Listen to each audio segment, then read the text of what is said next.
कुछ खबरें कारोबारी दुनिया से।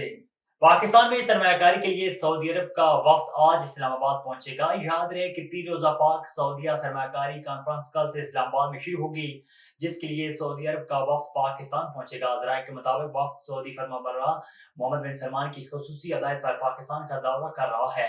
40 से 50 कारोबारी अफतार पर मुश्तमिल सऊदी वफ्द पाकिस्तान में 2 रोज क़याम करेगा। वफ्द में शामिल आम शख्सियत पाकिस्तान में तिजारत और सरमायाकारी के नए मौके का जायजा लेंगे। वज़ीर आज़म शहबाज शरीफ ने कहा है कि सऊदी अरब और पाकिस्तान के दोतरफा ताल्लुकात और मुआशी शराकतदारी मजबूत से मजबूत तर हो रही है। सऊदी अरब के दौरे के इख्तिताम पर अपने बयान में वज़ीर आज़म शहबाज शरीफ ने कहा है कि आइंदा चंद दिनों में सऊदी अरब की कारोबारी शख्सियत का वफ्द पाकिस्तान तशरीफ ला रहा है।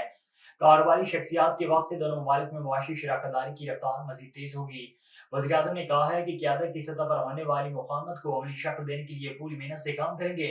पाकिस्तान और सऊदी अरब की मुआशी शराकतदारी से ताल्लुकात में नए दौर का आगाज हुआ है। 2 माह के दौरान पाकिस्तान और सऊदी अरब के दरमियान आला तरीन सतह पर रिकॉर्ड वफूद का तबादला हुआ है।